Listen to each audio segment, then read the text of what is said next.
সকাল থেকে রাজ্য জুড়ে রামনবমীর মিছিল। গেরুয়া শিবিরের উদ্যোগে কলকাতা সহ জেলায় জেলায় এই মিছিল হয়। এর আগে বাংলায় রামনবমী নিয়ে এত আলোচনা হয়নি রাজনীতিও।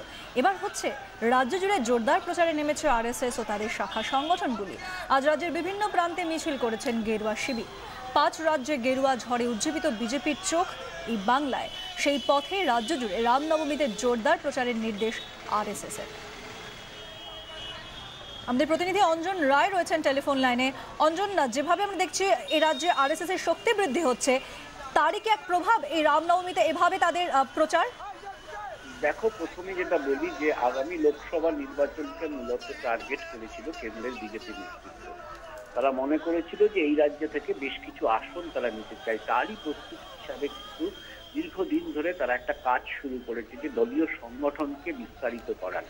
বলতে পারো তারই অঙ্গ হচ্ছে এই রামনবমীকে কার্যত কাজে লাগানো।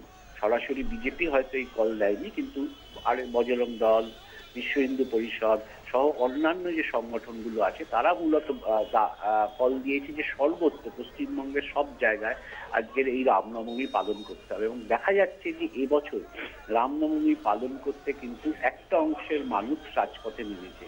এবং বলতে পারো উত্তরপ্রদেশের নির্বাচনের পর কিন্তু যে পশ্চিমবঙ্গ নিয়ে যে ধর্মীয় মেরুকরণের চেষ্টার একটা ইঙ্গিত শুরু হয়েছে বিজেপি বা অন্য সব দল থেকে, তারই বলতে পারো একটা সুকৌশলে এই মিছিল করে ভাবাবেগকে উস্কে দেওয়ার যে চেষ্টা এবং তাকে আগামী দিনে রাজনৈতিক ভোট ব্যাংকে পরিণত করা যে চেষ্টা বিজেপির, তারই অঙ্গ হচ্ছে এই আজকের এই।